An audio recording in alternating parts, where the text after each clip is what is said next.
Feliz sábado, meu querido amigo, minha querida amiga. Mais uma vez, que grande prazer, que grande alegria estarmos juntos para mais uma recapitulação da lição. Seja bem-vindo, você onde você está, com seu equipamento eletrônico, que essa lição seja uma bênção para a sua vida.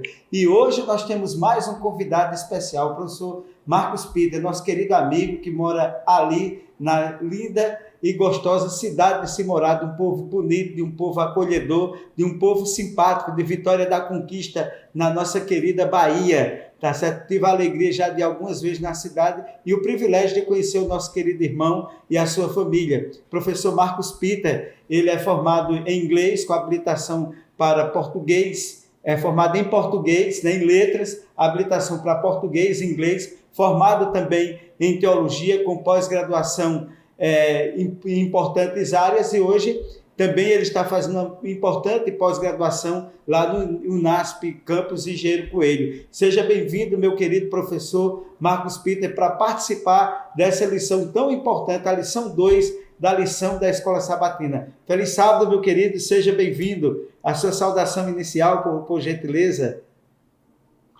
Obrigado, professor Matusalém, é um prazer estar contigo. Só vou fazer uma correçãozinha aqui, é Caetité, a minha cidade. Fica perto de Vitória da Conquista, não é tão longe, não. Foi por coincidade, é? Exato, nós nos conhecemos lá no simpósio sobre as origens, né? Foi muito bom aquele evento. É uma cidade muito acolhedora também, temos muitos amigos ali, e a gente está aqui nessa região, na mesma região sudoeste, na cidade de Caetité, a cidade do Anísio Teixeira, professor Anísio Teixeira. Anísio Teixeira, grande educador, talvez o maior educador, juntamente com Paulo Freire e com Darcy Ribeiro, grandes educadores. Anísio Teixeira, de fato, é uma referência na educação brasileira. Que coisa maravilhosa. Quero ter a oportunidade, né, de um dia estar aí nessa cidade maravilhosa, aí para conhecer. Naturalmente, na cidade deve ter o memorial do nosso querido Anísio Teixeira, grande educador e referência na educação brasileira. Tá pronto? Tudo pronto, professor? Vamos começar. Lição de número 2, tá certo? Os crisóis da vida. E, professor, no texto áureo da lição, né, que se encontra em 1 Pedro, no capítulo 4, versículo 12 e 13, nos diz: Amados, não estranhem o fogo que surge no meio de vocês, destinado a pô-los à prova, como se alguma coisa extraordinária estivesse acontecendo. Pelo contrário, alegrem-se nas tribulações, alegrem-se na medida em que são coparticipantes dos sofrimentos de Cristo, para que também na revelação de sua glória vocês se alegrem exultando. Olha que texto importante que Pedro nos traz na sua primeira epístola. Com base nesse texto, quais seriam os principais tópicos que são abordados, professor Marcos Peter, na lição desta semana? Muito bem, professor Matusalém. Essa semana, a nossa lição, continuando na mesma linha de pensamento da lição anterior, da lição número 1 do trimestre, ela vem mostrando a nossa caminhada como ser humano aqui neste mundo. Ela passa por várias provas. A gente tem várias provações no âmbito através do próprio Deus que nos prova, provações que são muitas vezes colocadas pelo próprio inimigo de Deus, Satanás, como nós sabemos, é o arqui-inimigo, o arqui-enganador. E nós temos crisóis que nós enfrentamos em nossa vida pelas nossas próprias escolhas, não é? Lembrando que crisóis, aqui, o sentido que a lição quer trazer para nós, é uma provação, um teste, né, um sofrimento, podemos colocar assim. Então, o sofrimento, ele vem para nós, e como diz um pensador, ele pode ser para o bem ou para o mal, assim como o sol que derrete a cera, é o sol que também endurece o barro. O sofrimento ele pode ser positivo ou negativo, a depender de como que nós vamos tomar a decisão diante desse sofrimento.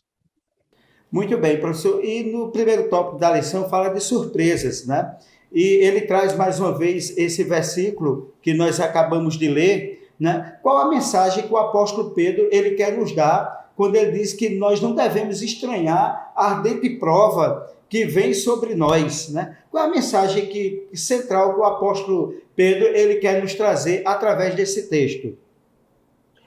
A mensagem, professor, é que sofrer pela fé, isso não deve ser uma surpresa para o cristão, porque Cristo mesmo falou, você se lembra, eu me lembro, Jesus disse, olha, no mundo tereis aflições, né? A própria palavra, ela já antecipou qual seria a sina, a vida, a rotina do cristão.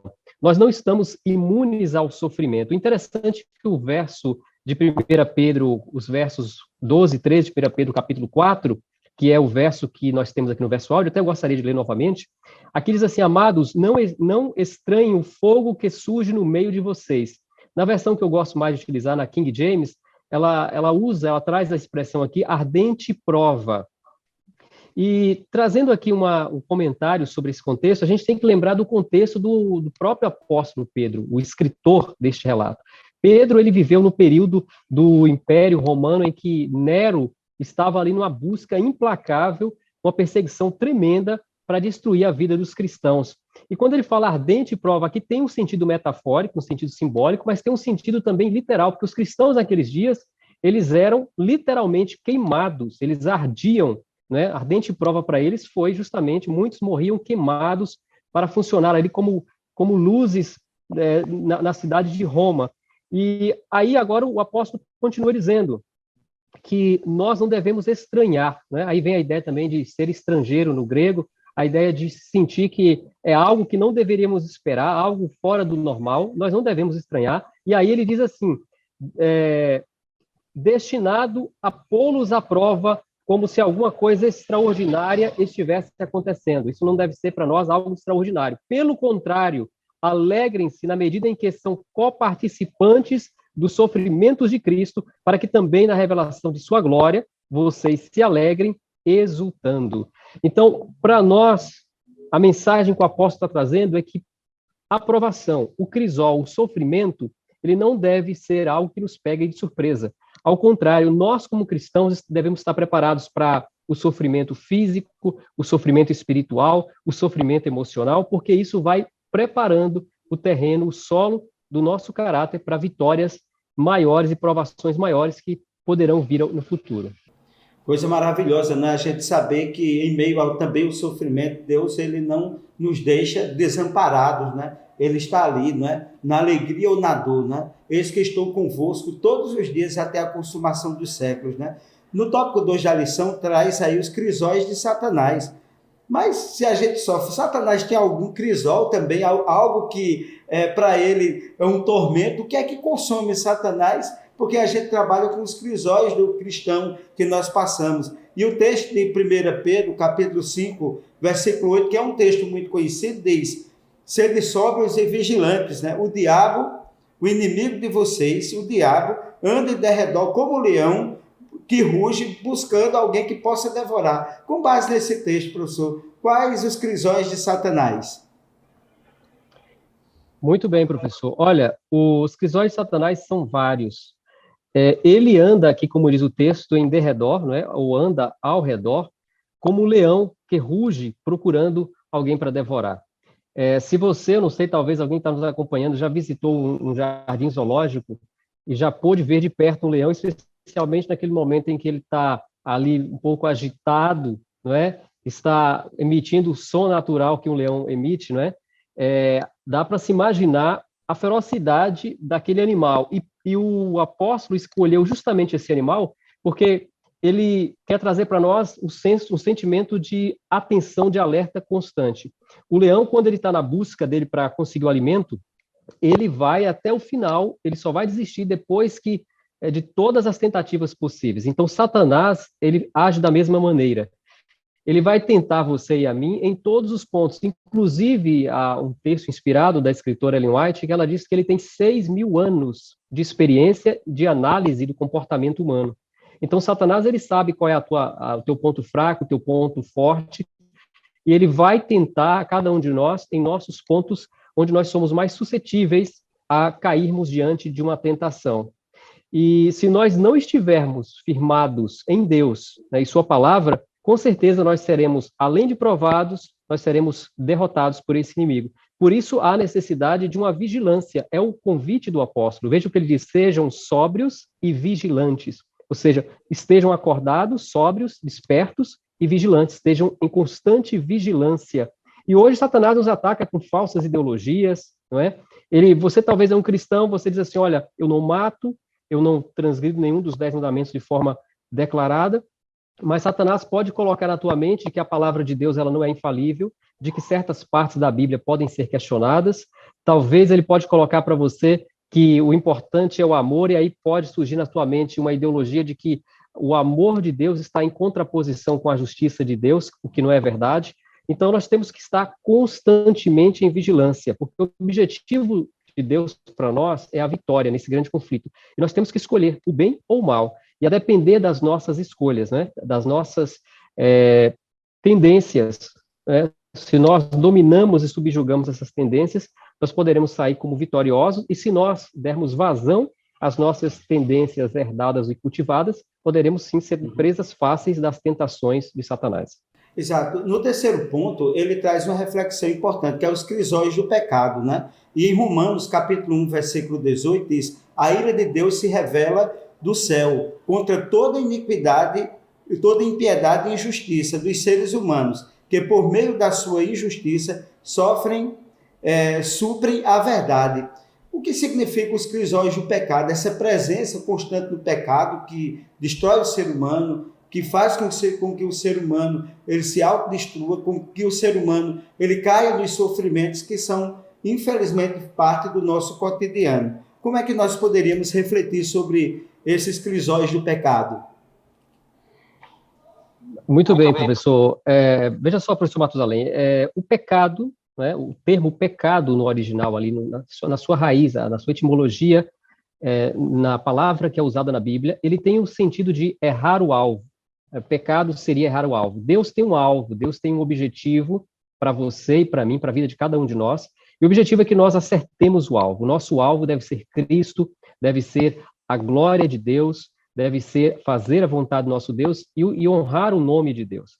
Só que Satanás, muitas vezes, ele apresenta alguns atalhos para que nós andemos por eles.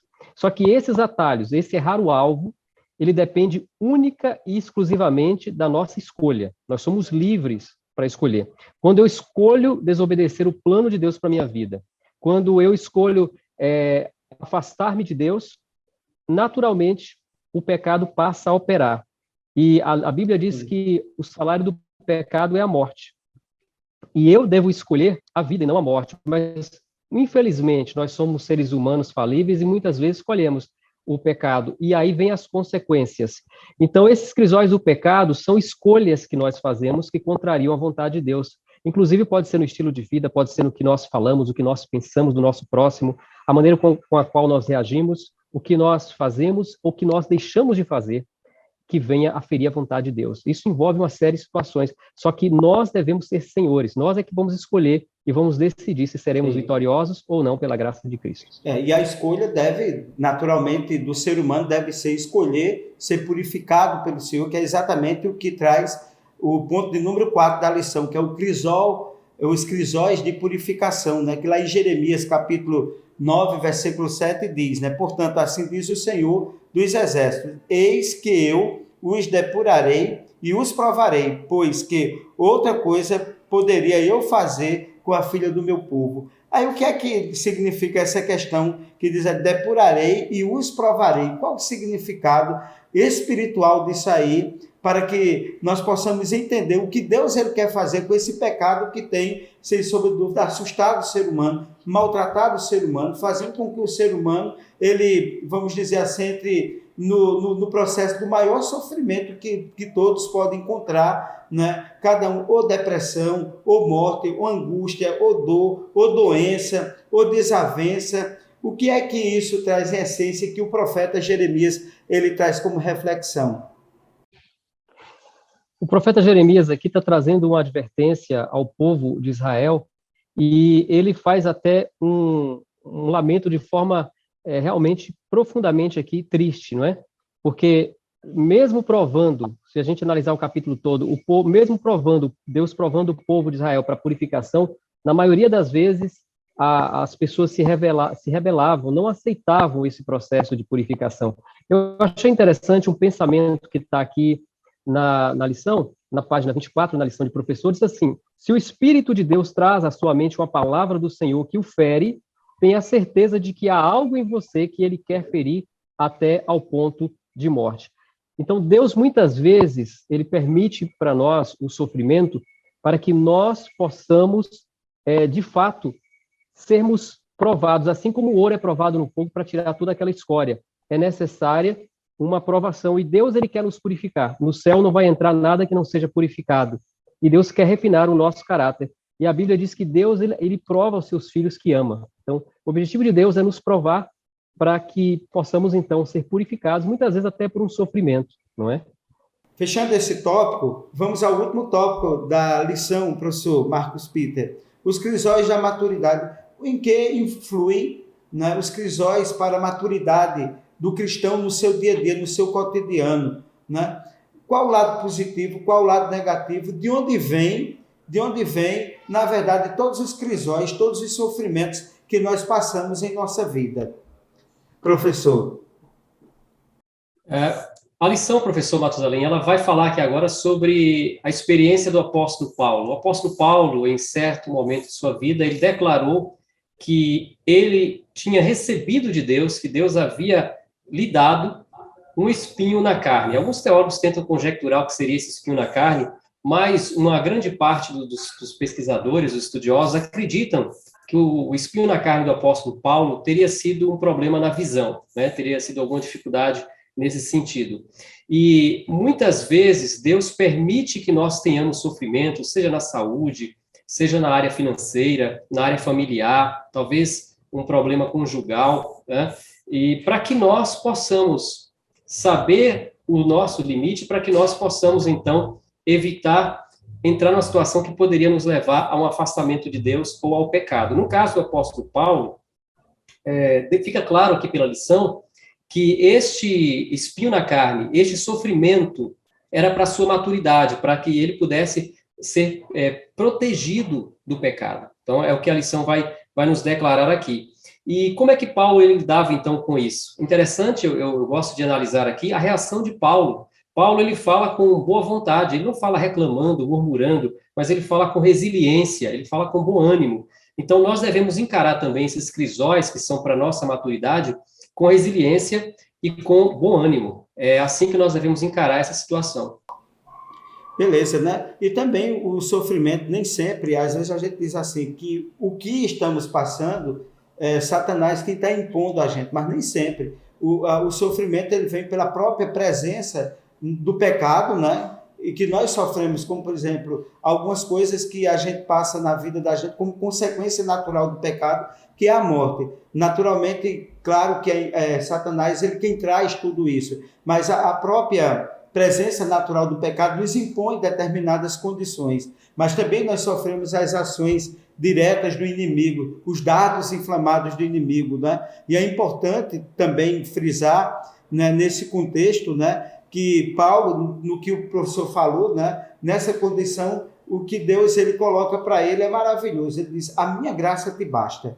Né? Então, que nós, quando estivermos passando pelo sofrimento, pela adversidade, nós possamos entender que a graça do nosso Deus, ela nos basta. Que como nos trouxe a lição da semana passada, né? Que o Senhor é o nosso pastor e Ele não nos faltará. Ele não nos faltará quando estivermos passando pelos crisóis da vida.